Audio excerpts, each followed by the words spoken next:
Feliz 2021! Estamos começando um novo ciclo, esperanças renovadas, expectativas grandes para aquilo que Deus vai fazer nesse ano, de acordo com as promessas dEle e da nossa aliança com Ele, não é verdade? Eu desejo a você um ano realmente maravilhoso, cheio da graça, da presença, do favor de Deus.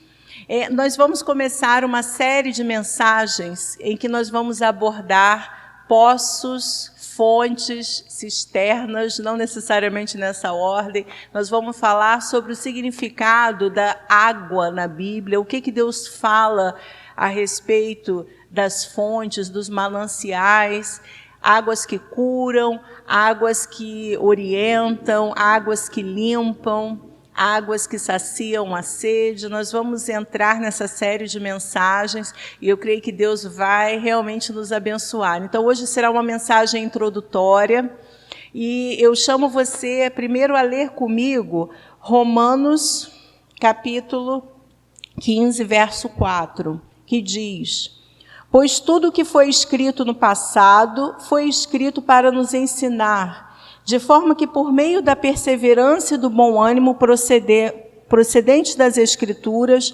mantenhamos a nossa esperança. Então, tudo que está escrito na Bíblia foi escrito para nos ensinar. Na Bíblia nós temos exemplos do que fazer e também do que não fazer. E as Escrituras nos ensinam muito, principalmente quando nós falamos do Velho Testamento, porque nós, como Igreja do Senhor, vivemos a teologia neotestamentária, mas o Velho Testamento ele tem uma importância muito grande para nós, principalmente nos dando exemplos, ensinamentos de como devemos fazer escolhas sábias, sadias na nossa vida. E eu começo com esse texto porque nós vamos trabalhar alguns textos do Velho Testamento nessa série de mensagens. Agora eu convido você a ler comigo Jeremias, capítulo 2, versos de 11 a 13, que será o texto base de hoje, desse tema. Diz assim, Jeremias 2, de 11 a 13. Alguma nação já trocou os seus deuses? Eles nem sequer são deuses, mas o meu povo trocou sua glória por deuses inúteis. Espantem-se diante disso, ó céus, fiquem horrorizados e abismados, diz o Senhor. O meu povo cometeu 2 crimes. Eles me abandonaram a mim, a fonte de água viva, e cavaram suas próprias cisternas, cisternas rachadas, que não retêm água. Ao longo dessa série de mensagens, eu vou usar muito o livro de Jeremias. Por quê? Jeremias foi um profeta que ele viveu no período entre 627 e 587 a.C., no período dos reis Josias, Zedequias e Jeoaquim. E no livro de Jeremias, do profeta Jeremias, nós encontramos muito a metáfora da água, através de fontes, cisternas, e poços. Nós vamos estudar muito a fundo o uso de fontes, cisternas e poços a partir do livro de Jeremias. E nós vamos aprender aquilo que o Senhor quer nos ensinar hoje, não apenas no sentido histórico para aquele momento, mas para aquilo que Deus quer nos ensinar nos nossos dias.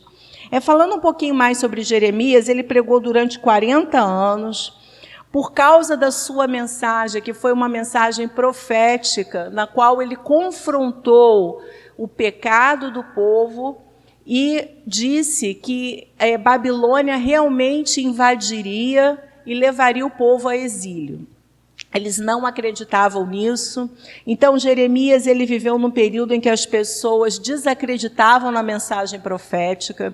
Ele foi preso por 2 vezes, inclusive numa delas ele foi lançado num poço de lama, nós vamos abordar isso posteriormente. Ele foi levado forçadamente ao Egito. Ele foi rejeitado pelo povo, ele foi rejeitado pela sua família, ele foi rejeitado pelos líderes, a sua mensagem foi rejeitada, e ele foi rejeitado pelos reis.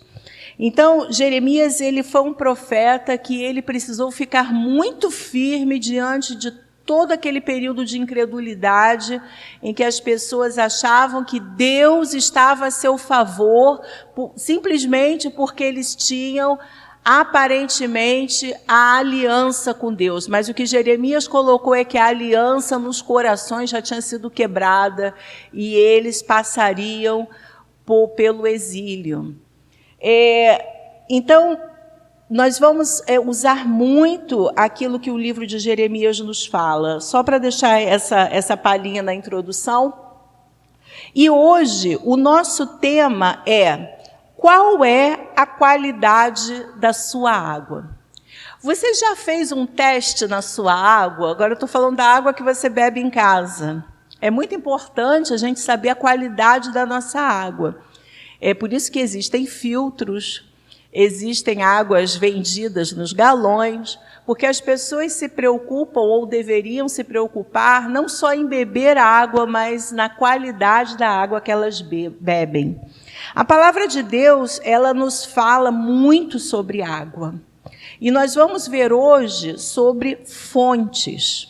Primeiro, vamos fazer algumas definições, voltando ainda para o assunto da água. A água, ela ocupa 60% a 70% da composição do nosso corpo. Nós precisamos beber de 2 a 3 litros de água por dia. Por isso aquela frase, beba água, muita água. 97% da água do mundo é salgada. 2% da quantidade dessa água está nas geleiras e apenas 1% é água doce. Olha que interessante. Então, apenas 1% da água do mundo todo pode ser bebida. Dentro desse universo da água doce, 97% estão em fontes subterrâneas. Nós temos a água da chuva, a água das superficiais, de rios, lagos, e águas subterrâneas em aquíferos e mananciais. A água é fundamental à nossa vida. Dizem que o ser humano ele pode conseguir ficar no máximo 5 ou até alguns dias sem água, mas vai correr uma série de desidratação. A água é muito importante para nós. E não é à toa que a palavra de Deus usa tanto a imagem, a figura da água, para falar sobre o Espírito Santo, para falar sobre a nossa sede espiritual. Até esse nome sede, não apenas sede de água física. Assim como nós precisamos beber água todos os dias para nos manter nutridos, hidratados, nós precisamos também da palavra de Deus, que é água nas nossas vidas. Nós precisamos do Espírito Santo. Então, a Bíblia fala muito sobre as chuvas do Espírito, o transbordar do Espírito. Jeremias 17, verso 3, eu convido você a ler comigo. Jeremias 17, verso 3, diz assim... Mas não é 3, é 13. Vamos ler lá o versículo 13. Ó Senhor, esperança de Israel, todos os que te abandonarem sofrerão vergonha. Aqueles que se desviarem de ti terão os seus nomes escritos no pó, pois abandonaram o Senhor, a fonte de água viva. Então a palavra de Deus em Jeremias capítulo 17, verso 13, diz que o Senhor é a fonte da água viva. E vamos pensar que o povo de Israel sabia muito bem o que era a importância de uma fonte, já que eles viviam numa região de deserto. Então, falar que Jesus, que Deus é a fonte da água viva, da água da vida, e que abandonar a Deus é abandonar a água, é realmente muito profundo, não é verdade? Pensa comigo sobre isso. E nós vamos aprofundar essa mensagem falando sobre 3 tópicos. O primeiro deles, todos temos sede. Todos temos sede. Nós temos sede de água física, de líquido, mas nós também temos sede de um sentido para a vida. Nós estamos sempre procurando algo que preencha o nosso vazio interior, algo que nos dê propósito, não é verdade? Eu tenho certeza que nesse início de ano, você que está aí em casa, você já está pensando, ou pelo menos deveria pensar, sobre aquilo que você quer conquistar nesse ano, que talvez você não tenha conseguido no ano passado. Talvez os seus sonhos, parte dos seus planos tenha sido postergado para 2021 ou até mais para frente, por causa desse período pandêmico que nós ainda estamos vivendo.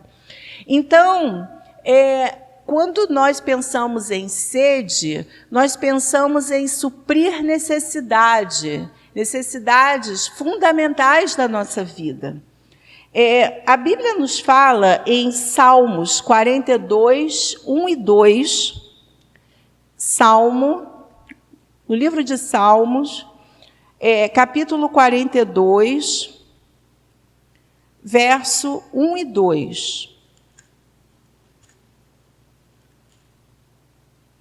Diz assim a palavra de Deus: como a corça anseia por águas correntes, a minha alma anseia por ti, ó Deus.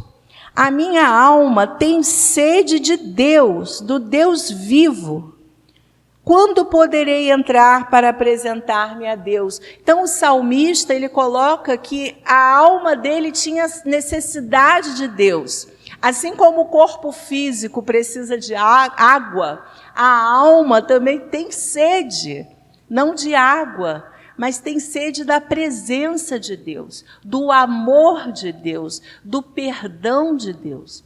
Então, existe uma necessidade humana em relação ao relacionamento com Deus.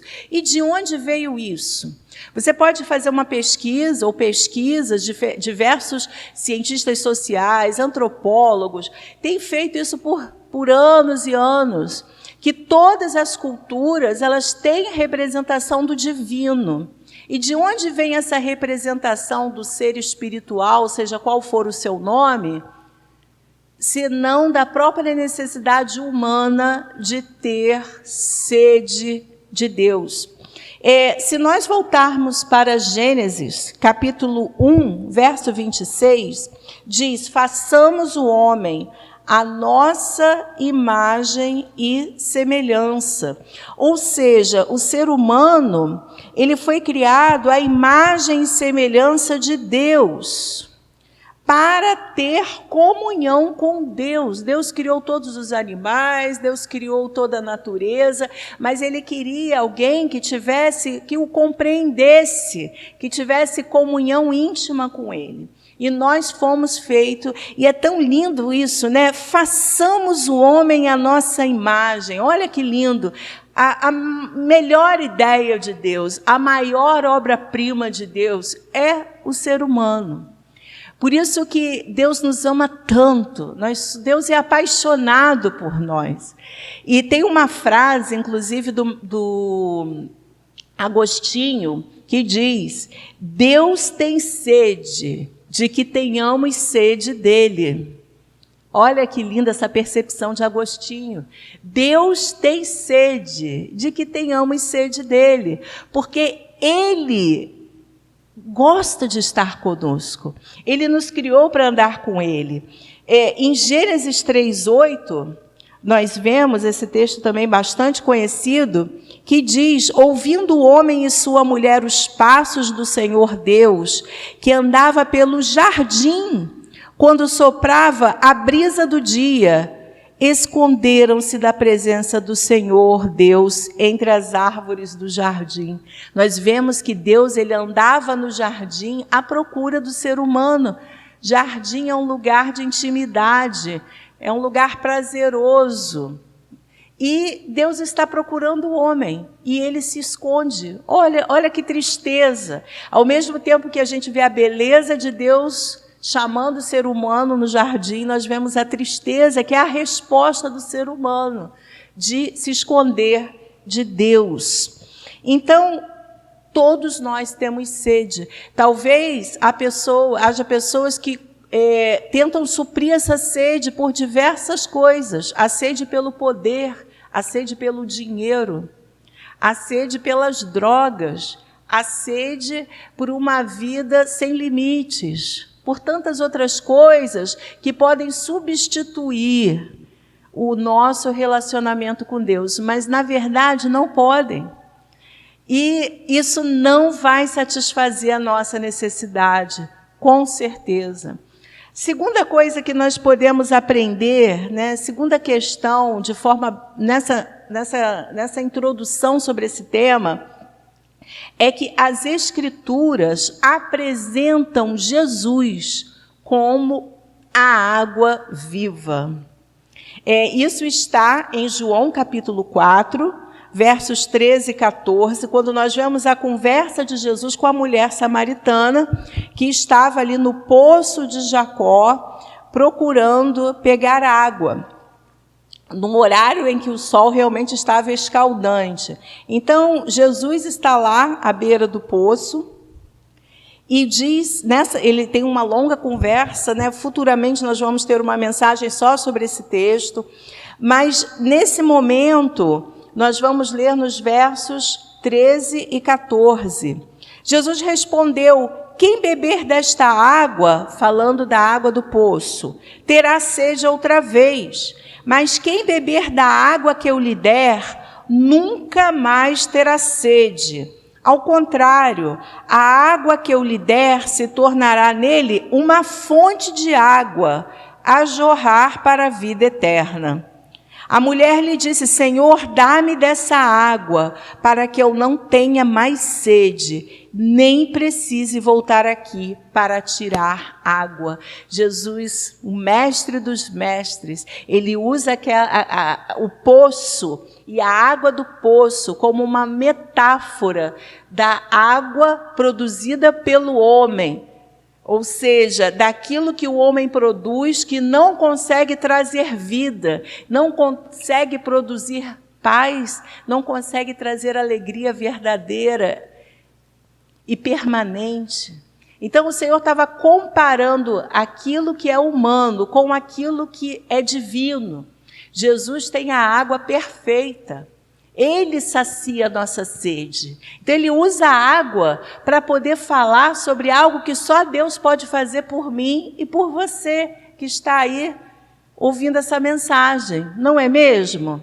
Você para pensar, o que seria de mim e de você sem Jesus? Sem a fonte da água da vida? Ele realmente sacia a nossa sede.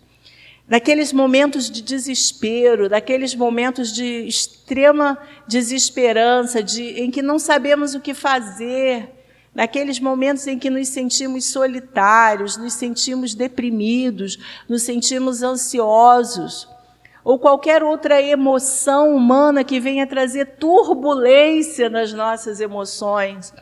E Jesus, ele é a fonte que nos dá um banho de paz, nos dá um banho de alegria, nos dá um banho de consolo. E o que ele promete é que, além dele ser a fonte, essa fonte jorraria dentro de nós para a vida eterna, para alcançar outras pessoas, assim como temos sido alcançados. Uma coisa linda no Evangelho, um princípio lindo, é que tudo que Deus faz para nós, Ele não faz apenas pensando em nós. É sempre de dentro para fora. Então, aquilo que Deus move dentro dos nossos corações vai se expressar em algum momento para abençoar alguém, para abençoar as pessoas que convivem conosco, a nossa família, os nossos amigos, as pessoas que têm amizade conosco, as pessoas que nos consideram, que nos respeitam, que olham para nós e convivem conosco. Então, Jesus é a água viva. E nós precisamos desejar esse relacionamento vivo com Ele. É uma fonte inesgotável. Mesmo que houvesse uma poluição absurda, que acabasse com toda a água potável, a água limpa do mundo, e nós tivéssemos que ter um enorme investimento tecnológico para poder ter água saudável. Isso nunca aconteceria com as bênçãos de Deus que são derramadas na nossa vida. Elas são inesgotáveis e são eternas.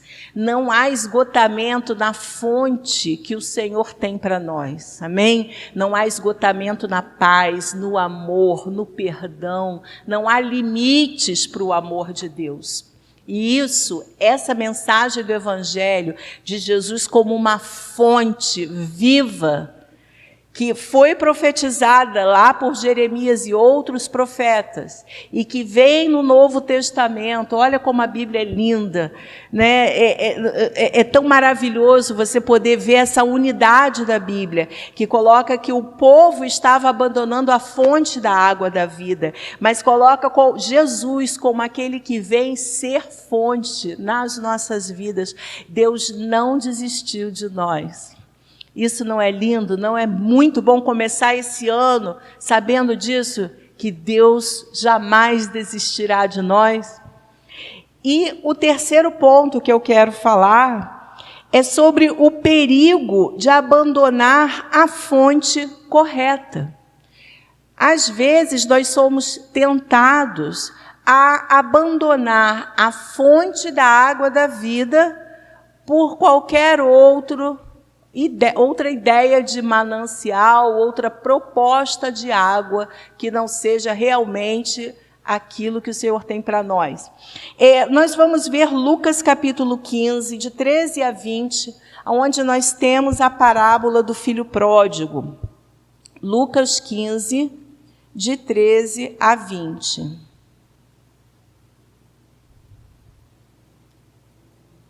Amém?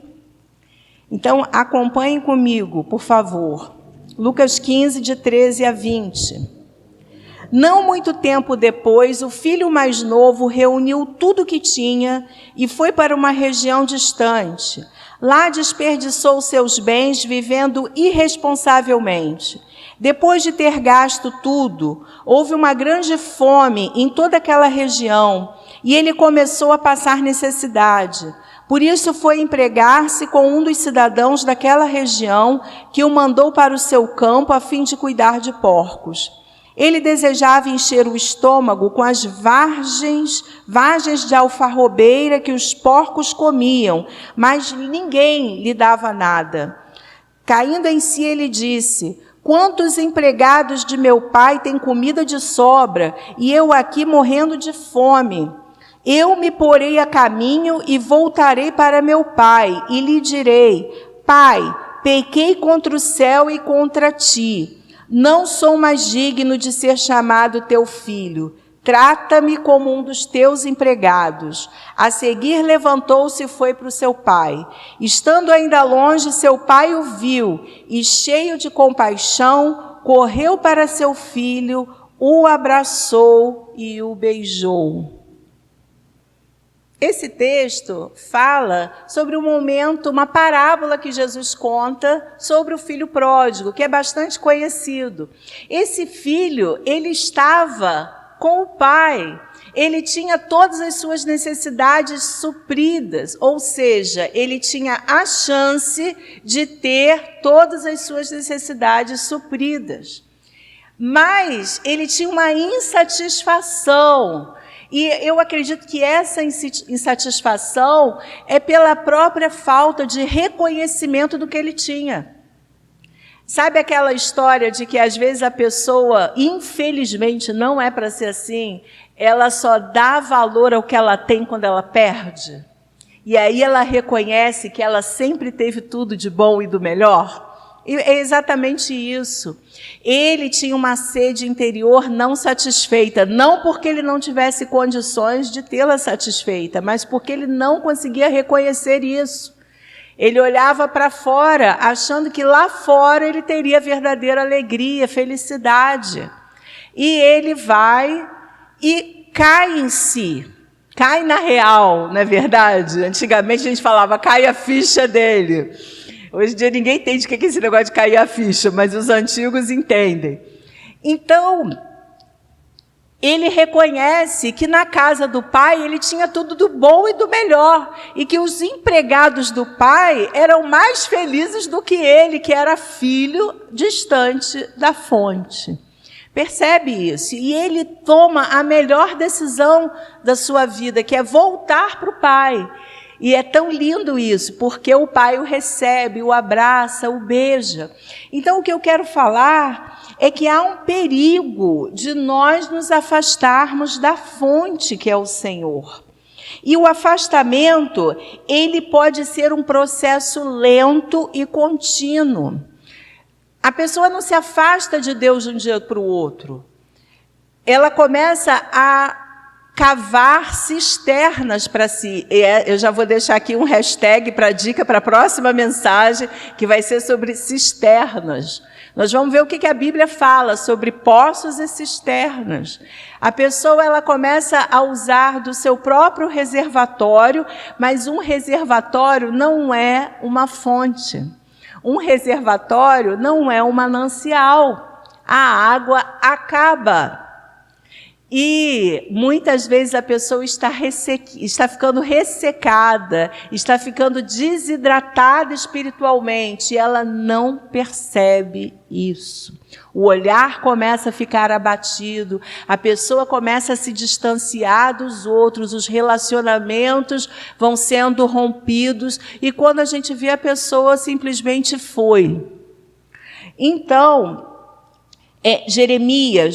ainda em Jeremias, nós temos a seguinte advertência, no capítulo 2, Jeremias, voltando lá para Jeremias, capítulo 2, versos 12 e 13. Como nós já lemos, o meu povo cometeu 2 crimes. Eles me abandonaram. A mim, fonte de água viva. E cavaram as suas próprias cisternas, que será a próxima mensagem. Hoje nós estamos falando sobre fonte. E nós precisamos reconhecer, em Jeremias capítulo 2, verso 17, para concluir essa mensagem, não foi você mesmo o responsável pelo que lhe aconteceu ao abandonar o Senhor, o seu Deus? Olha só que fala. Não foi você mesmo o responsável pelo que lhe aconteceu ao abandonar o Senhor, seu Deus? Ao proferir essa mensagem, Jeremias ele está falando para o povo sobre a responsabilidade que eles tinham em manter-se perto do Senhor, em manter-se em aliança com Deus, em manter viva a sua sede pelo Senhor.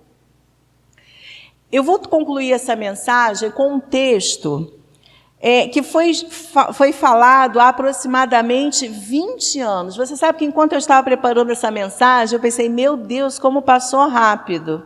Porque foi uma resposta que a Anna Graham, filha do Billy Graham, deu a uma repórter quando houve aquele ataque terrorista nos Estados Unidos no 11 de setembro de 2001. Olha só, gente, vai fazer 20 anos. Como passou rápido, parece que foi ontem, né? Ou hoje. Então, eu peguei assim, uma parte daquilo que ela fala em resposta à pergunta da repórter. Eu não vou ler o texto todo porque ele é longo, mas eu vou pegar aquilo que realmente eu achei assim, muito importante para essa mensagem. A repórter pergunta como é que Deus teria permitido algo horroroso assim acontecer nos Estados Unidos no dia 11 de setembro. Aí a Anna Graham falou: eu creio que Deus ficou profundamente triste com o que aconteceu, tanto quanto nós. Por muitos anos nós temos dito para Deus não interferir em nossas escolhas, sair do nosso governo e sair das nossas vidas. Sendo um cavalheiro como Deus é, eu creio que Ele calmamente nos deixou. Como poderemos esperar que Deus nos dê sua bênção e sua proteção se nós exigimos que Ele não se envolva mais conosco?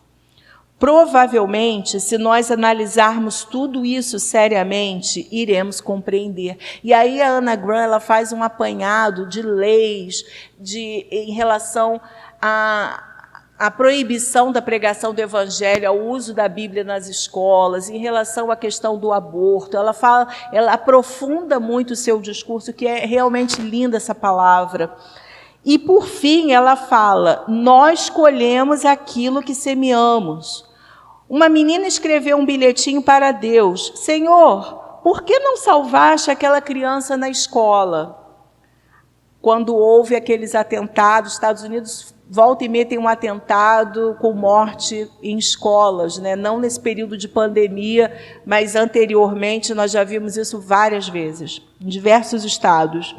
Senhor, por que não salvaste aquela criança na escola? A resposta dele seria: querida criança, não me deixam entrar nas escolas do seu Deus.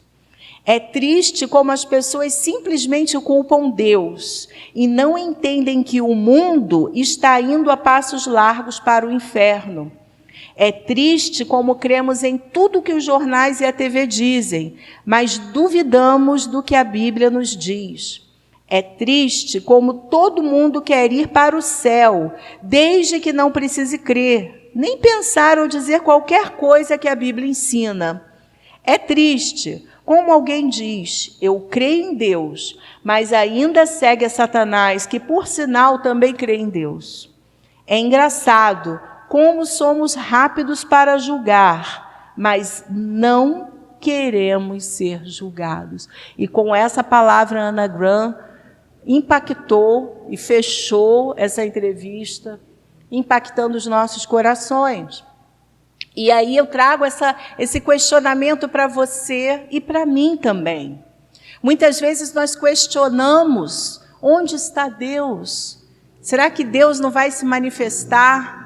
E nós precisamos parar e pensar: será que eu tenho bebido da fonte certa? Será que eu me afastei dos mananciais, das águas que Deus tem para mim? O Senhor realmente tem sido fonte de vida para mim e a vida dele tem jorrado de mim para as pessoas. Eu tenho falado do amor dele, eu tenho orado pelas pessoas, eu tenho usado minha vida de forma útil para tocar as pessoas, orar pelas pessoas, mesmo que você não possa abraçar por causa da pandemia, nós podemos mandar uma mensagem, nós podemos orar pelas pessoas, nós temos as mídias sociais. Será que eu estou absolutamente egoisticamente pensando nos meus sonhos, nos meus planos, nos meus problemas e estou deixando de ser fonte para outros? De qual fonte você tem procurado saciar sua sede? Qual tem sido a qualidade da sua água? Você já fez um teste da água que você bebe e da água que você emite? Aquilo que você passa para as pessoas transmite fé ou incredulidade? Transmite paz ou inquietação? Transmite credulidade ou incredulidade? Transmite mudança de vida ou hipocrisia? Nós precisamos parar e pensar sobre isso. E aproveitar esse início de ano para começar bem e continuar bem. Porque o segredo da vida cristã não é só começar, é permanecer. E eu gostaria de concluir lendo Isaías 55, versos 1 e 2. É uma passagem linda. Isaías 55, verso 1 e 2, que diz: venham todos vocês que estão com sede, venham às águas, vocês que não possuem dinheiro algum, venham, comprem e comam, venham, comprem vinho e leite, sem dinheiro e sem custo. Por que gastar dinheiro naquilo que não é pão, e o seu trabalho árduo naquilo que não satisfaz? Escutem-me e comam o que é bom, e a alma de vocês se deliciará com a mais fina refeição. Vamos investir os nossos recursos naquilo que satisfaz. E o Senhor tem os mananciais da água da vida para cada um de nós. Amém? Eu gostaria de fazer uma oração, realmente colocando a nossa vida diante do Senhor. Nesse início de 2021, nós não sabemos aquilo que enfrentaremos, mas a nossa confiança está no Senhor, nas suas promessas e na sua palavra. E nós conhecemos muito bem quem é o nosso Deus. Deus, muito obrigada por essa mensagem, por essa série de mensagens que nos fará refletir e nos posicionar diante de Ti. Senhor, nós nos colocamos sedentos na Tua presença. Nós temos sede, sede do Deus vivo. Nós temos sede da água da vida. Que o Senhor não só venha saciar a nossa vida, mas venha nos fazer transbordar para alcançar as pessoas que convivem conosco, as pessoas que amamos. Deus, eu quero orar por aquelas pessoas que dizem, se sentem ressequidas, se sentem sedentas. Senhor, que o Senhor venha se revelar a essas pessoas que estão assistindo essa mensagem como a fonte da água viva. E que o Senhor venha saciar cada um de nós. Em nome de Jesus. Amém. Muito obrigado por você ter participado desse momento conosco. Eu espero que essa mensagem tenha falado ao seu coração como falou ao meu. Lembrando que ela é só uma introdução de uma série que nós vamos aprofundar muito sobre aquilo que a palavra de Deus fala a esse respeito. Nós temos aqui embaixo um contato, um WhatsApp, que você pode mandar uma mensagem para nós dizendo o que você achou dessa mensagem, o que você gostaria de saber sobre nós, sobre a nossa igreja, e nós te responderemos rapidinho. É só mandar um contato para a gente. Também gostaríamos de pedir que você desse aqui a sua opinião, o que você achou dessa mensagem, e que você compartilhe para que outras pessoas também sejam abençoadas como você foi abençoado, eu creio. E que Deus te abençoe e que você tenha um ano de muita vitória.